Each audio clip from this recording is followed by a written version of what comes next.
Good morning. I'm sorry I'm a few minutes late. I decided to be all fancy and make an event this morning, and then I was late for my own event. Anyway, as you know, I've been playing around with this blue tongue lizard last night.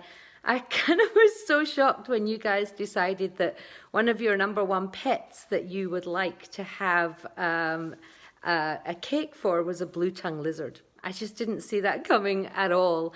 But we already had our snake cake that has on the log. And so yesterday I was practicing all the ways to make a fondant blue tongue lizard that looked pretty cute, but didn't make you want to kill yourself while you were making it. Or that your lizard looked hideous and you were like, Lou, you made me look like an idiot. As you know, I'm very protective of you guys getting things looking really good. So I think I've got a pretty easy system for it. I've got my lovely Abby with me again filming today. Luckily with university being closed, it's like I've got my own little filming girl. All right, so first up, I'm just going to turn this around and show you the one that we've created. Now this is the one, excuse my sink. This is the one that we made yesterday. Obviously it's the one that I messed around with, but you can get a really good idea of what it's going to look like. I've got all little orange beetle-y things on here, and then this is our lizard. He's looking a little bit weary and crinkly after all my playing with him yesterday, but we're going to create a version of him today. So I think I'm just going to clean my lens. It's better? Alrighty, and I'm going to pass you over to Abby, and we will get started.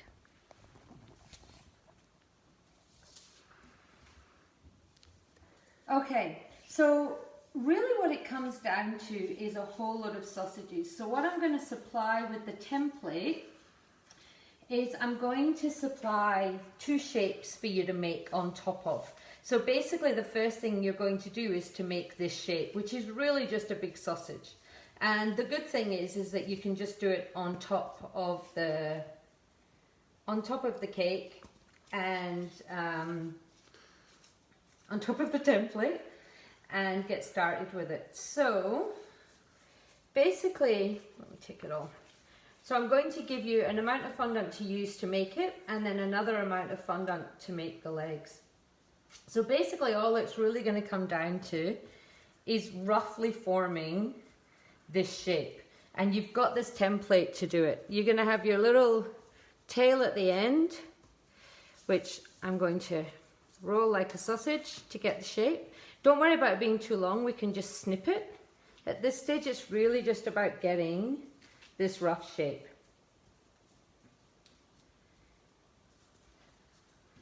So can you see that when you've got the guide and you know what shape, because the hardest thing for people who aren't creative is, well, what shape is a lizard going to be? But if all you have to do is mold it to the shape here, then it's actually quite manageable for everybody. So you can see with the tail it soon gets a bit dodgy, so I just tidy it up. Don't worry if you've got a few little cracks and things, you can always just cover them with a piece of the brown for the scales. So that will be image one. I'm going to take a photograph from my recipe card.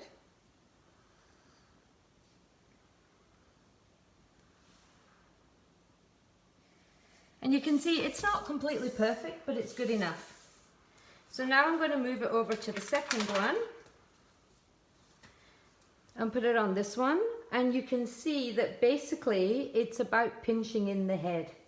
So what I'm going to do is push this down, because the body of a blue tongue lizard is actually quite fat. He doesn't have a really, really long tail. He's kind of big in the chest. And all it's literally going to be is you're going to look for where the line is, where it goes in, and you're just going to pinch it like that. Yeah? So you're just going to pinch it to create his neck. I think on my template I'll have to make it a little bit more obvious when I make it. And then you're just going to flatten down the sides and bop his nose.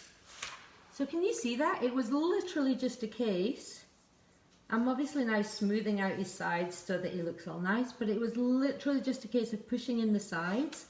I think what you can see is when you push in the sides, you get a bump there. I think the head always is slightly lower than the body, so I'm just pushing that lump down into the body. And that is literally it.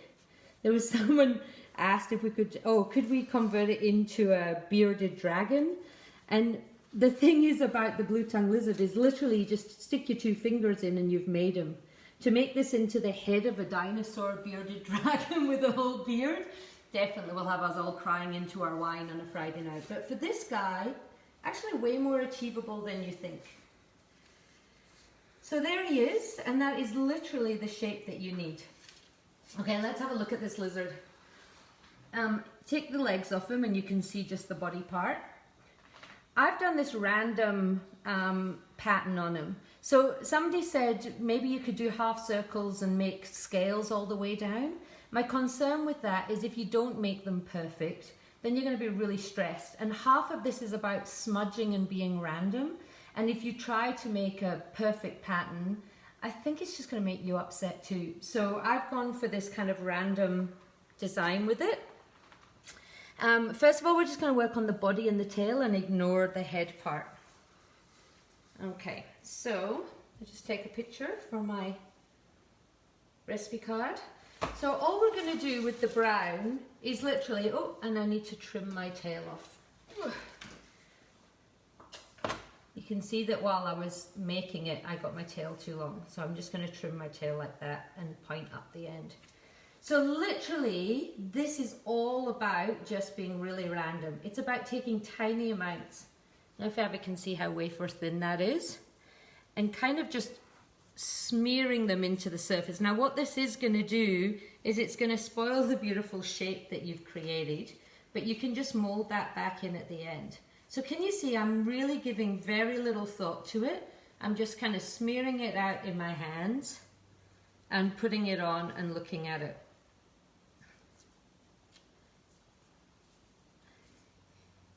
If you roll sausages and do things like that, what will happen is, I'll show you, it'll look like this.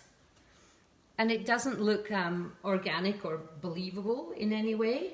So really the trick is to really just mush it up, get it really wafer thin so that you can kind of flatten it into the surface and just put it in like that. Now everyone's blue-tongued lizard is going to look completely different. And how cool is that? Because that's what every blue-tongued lizard is, slightly different.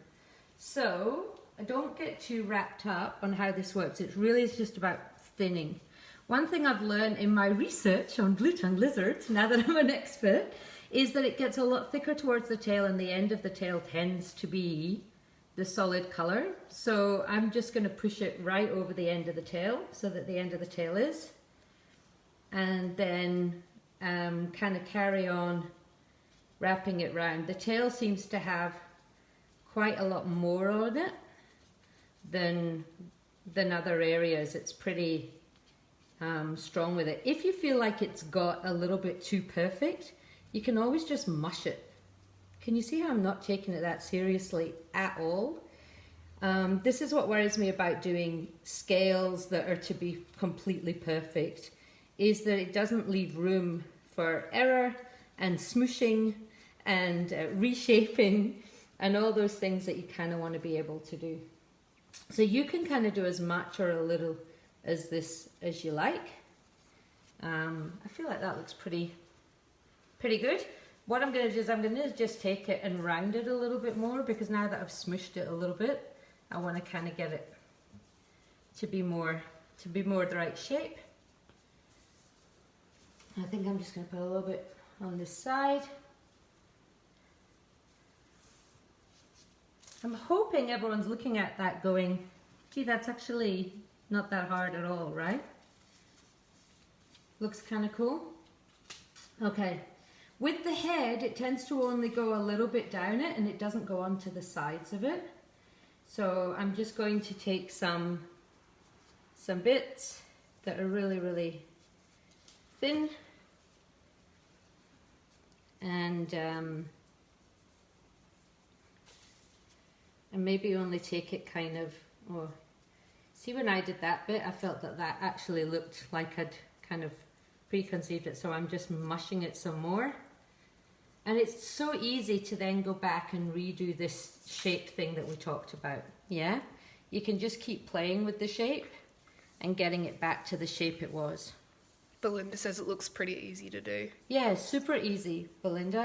It's one of those things that looks impressive, but if I think I've managed to make it achievable for everybody, for how to make it. Again, I've probably got this tail now a bit long, so I'm just going to pinch it off. This happens, the more you play with it, you kind of ended up expanding on it, and it gets thicker. But I have noticed that blue-tongue lizards have a kind of short, stubby tail, and the body gets fat really, really quickly. And he's almost like he's got like a big muscly chest on him. All right, so I think that makes it pretty obvious what it looks like and how that bit's done. So I am going to take another photograph for my pictures. All right, so this next part, now it's not going to be as complicated as this one looks, because half of this mess is actually chocolate staining from stuffing around yesterday. But basically a lizard has a little bit of white along here, or ivory along here, and a bit of brown, and then his eye sits in it. So this is the only bit where we're going to get, like, I'm actually going to pay attention to the detail a little bit, because I kind of wondered, what do you do with the ivory here? Like, where does it stop? I kind of bent it over the edge. Can you see that? And then what I did was I just shoved the leg on top of it, so you'd never really see where the end is. Does that make sense? All right, so what I'm going to do is get my lizard off the board, and I'm literally just going to roll a really thin piece of fondant for the top of the eye, and I'm just going to smoosh it in. Again, you can make a mess of your lizard doing this, yeah? You don't have to worry, because we just shape him back in. You've seen how easy it is to shape him.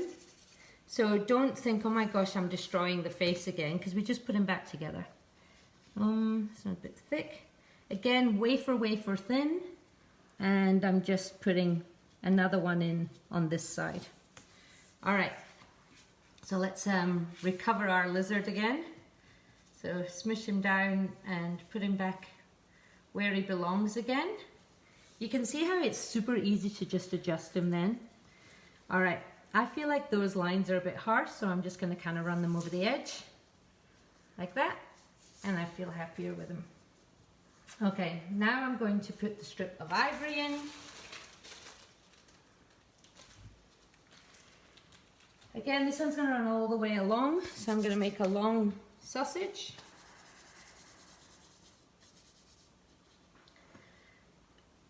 Honestly, the other thing is, if you don't do this bit, does it really matter? Like, is anyone really going to care? So you're going to put it in, and then we're going to smush it around a bit, squash it over the edge, and I'm actually just going to mess it up a little bit. Like that. So it's kind of all there, and we know that that's where it's supposed to be. You can see I didn't take it seriously at all, and everyone's is going to look different. Go to the other side.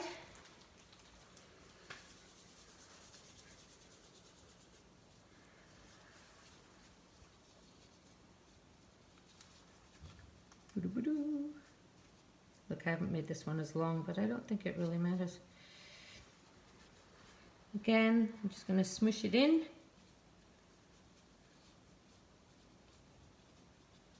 See how I'm not worrying about screwing up my shape, because I know I can just squash it all back in. So we're going to put him back in.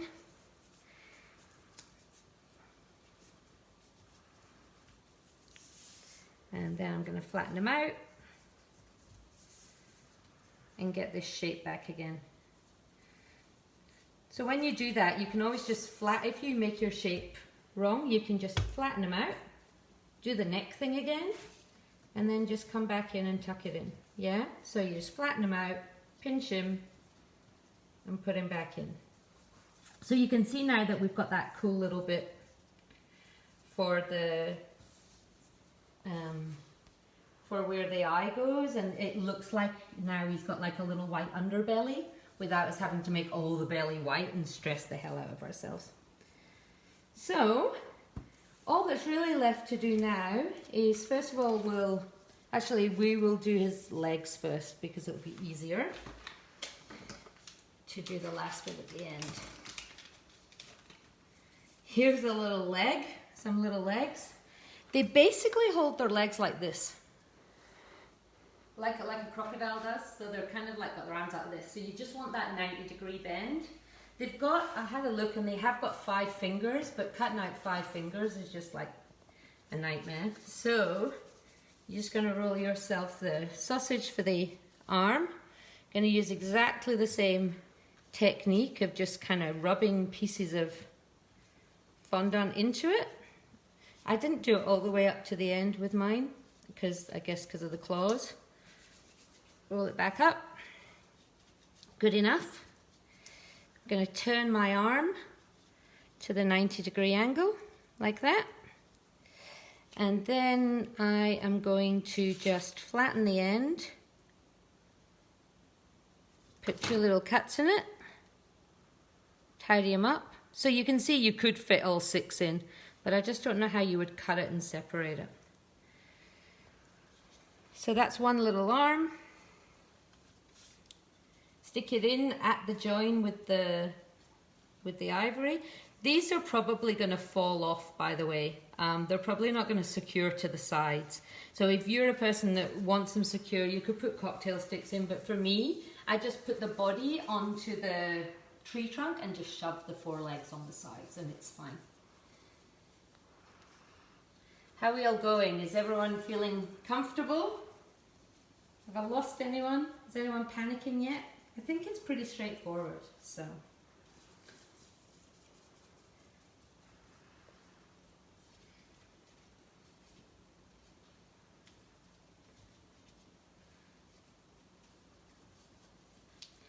Show you this one again. I actually made the the back legs just a tiny bit smaller than the front ones. I can't even tell you why, but I did. I don't know, maybe I thought the proportion looked better. There you go.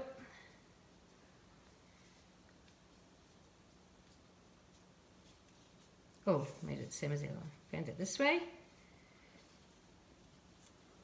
Again, I'm going to that join line. And there's another little foot, leg, arm. I think I've made him slightly bigger than the other one. There we go. There he is. And then you have 2 more, which I won't bore you with, so we'll just steal them off the other one. And there you can see he's got his 4 legs. Alrighty, so the last thing to do is to make his little head. I'm going to cut his mouth first, purely because putting the balls in the eyes, you know what it's like, they always fall off. So I'm just going to make a little space in his mouth for his tongue, like that. Take a tiny little bit of blue.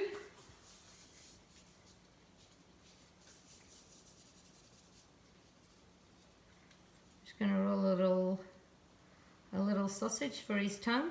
It's not really like a long skinny tongue like that. From the pictures, it's actually quite wide. His mouth seems to open quite wide, and he has quite like a fat little triangle tongue, more like that one. Just going to put a little twist on the end, shove it in there, and then I'm going to reshape it once I've got it in. I'm going to push up this end a little bit, and I'm going to take, if I can find one, a skewer. And I'm just going to put his 2 little nostrils in. Alright, so the last thing to do is to put his eye on. So I'm just going to make a little indication in each side of where his eye goes. And a tiny little bit of black, just to create some definition.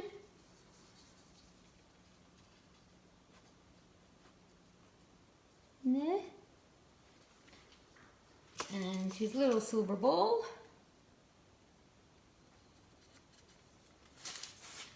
Same for the other side.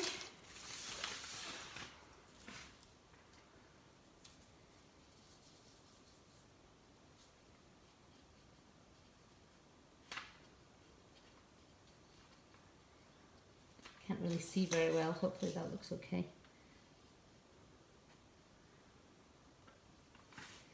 There you go. And there you have your little lizard.